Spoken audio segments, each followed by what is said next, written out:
You know the scene from The Walking Dead? It's the one everyone dreads. A character you love, someone capable, someone human, gets bitten. And you see it in their eyes, that flicker of panic. Then comes the fever, the chills. They fight it. They swear they're okay, that they're still in there. And then, just like that, they're not. See, that moment, the turn, that's the real horror of it all, isn't it? It's not about the monsters, it's about the loss. It's this terrifying idea that something can get inside you, hijack your system, and just delete the person you are, leaving nothing behind but a shell, just hunger. So let's be clear, the bite isn't just a wound. It's a biological program being executed. It's the point of no return. A pathogen gets in, and it methodically shuts down the human part of the brain, the rational mind, until all that's left is that primitive reptilian drive to consume. And this is where it gets really interesting. Most people see a classic horror trope, but the data shows a biological warning. This turn, this neural short circuit where the rational brain gets completely bypassed, it happens every single day in the real world. It's called an amygdala hijack, and understanding it is literally the key to your survival. So here's the thesis, and it's a radical one, but it's backed by clinical data. The fundamental physics of surviving a zombie apocalypse are functionally identical to the principles you need to survive a high-conflict personality, or an HCP. The rules of the game are exactly the same. But here's the twist, the part that trips almost everyone up. Your greatest assets in a normal world, your intelligence, your empathy, your desire to explain yourself and connect with people, in this fight, they're not just useless. They are your greatest liabilities. They're what get you bitten. And that's my promise to you in this explainer. We're going to walk through the data, and it's going to prove why your very instinct to be a good, reasonable person is a catastrophic strategic error in this specific arena. Let's get into it. Okay, survival rule number 1. You have to accept that the threat isn't just somebody having a bad day.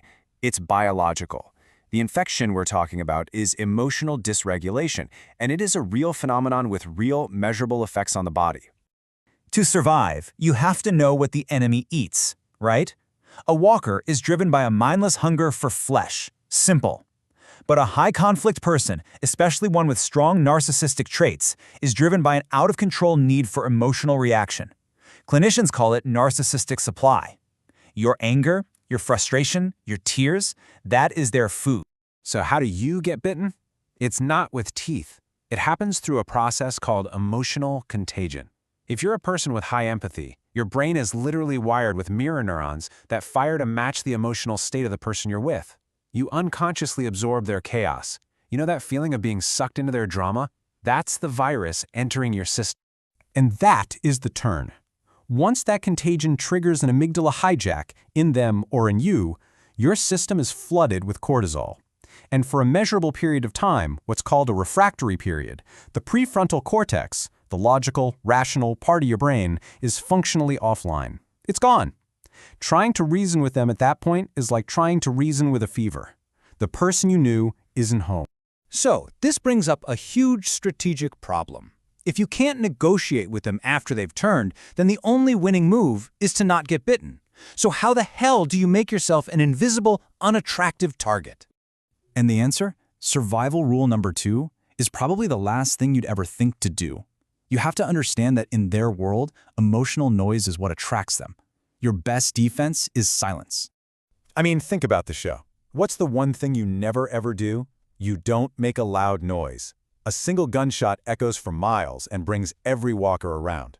Well, in a high-conflict interaction, your reaction is the gunshot. Your need to justify yourself, to argue, to defend your position, that is the sound that draws the horde right to you. Your defense literally feeds their attack. So what's the tactical play here? First, you have to stop what therapists call jading. That's justifying, arguing, defending, or explaining. That's the noise. You cut it out completely. Instead, you build a wall, a very specific kind of wall, using a protocol called BIF. Let's just compare the two. A standard, normal human response is defensive. It tries to justify itself. Its goal is to be understood. It's basically a chain link fence. Looks like a barrier, but it's full of holes. A BIF response, that's brief, informative, friendly, and firm, is a reinforced concrete wall. The tone is robotic, professional, the content is just facts, and the goal is not to be understood. The goal is simply to end the interaction. You starve them of the emotional food they need. But building that wall, as effective as it has a cost. What happens to you when you're constantly holding that line? What is the real, physiological price of living under a relentless siege? And this brings us to survival rule number 3, and it's a hard one to accept. Your fortress will fail.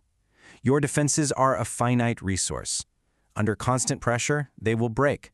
This isn't a failure of will, it's a failure of physics. There's a clinical term for this, allostatic load. The easiest way to think about it is as the cumulative wear and tear on your body from chronic stress. It's the weight of that horde pressing against your defenses day in and day out. It's the cost of constant vigilance, of your body being perpetually flooded with stress hormones. It causes catastrophic structural damage. And the data shows this isn't random. It's a predictable 4-stage cascade of failure. Stage 1 is activation. You're hypervigilant, anxious all the time.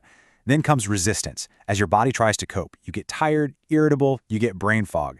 After that, depletion. You can't make decisions anymore. You become passive. And finally, stage 4, overload. Your systems just give out. Emotional outbursts, getting sick all the time. The fortress doesn't fall from an attack on the outside. It crumbles from the inside out. So when you strip it all down, what have we really learned here? The data proves it. Dealing with a high-conflict personality is not a relationship problem. It is a systems management problem, and it is governed by the cold, hard laws of biological physics. And that brings us all the way back to the beginning, back to Herschel's farm. Now think about it. The farm doesn't fall because of a random walker breach. It falls because Herschel, driven by what is clinically a savior's complex, believes he can cure the walkers he keeps in his barn. He invites the threat inside his own walls. His empathy isn't a virtue. It's a catastrophic containment failure that gets good people killed. The whole show was a warning. We thought it was teaching us to fear the dead, but the data proves we should have been studying the living all along. But I have to leave you with one final piece of intel. The Walker model works for the reactive, impulsive types, but there is a more dangerous threat, the whisperer. This is the intelligent, calculating manipulator who wears a mask of normalcy to walk among us. They don't just react, they plot, they're strategic, and dealing with them, well, that requires a completely different protocol. So I'll leave you with this.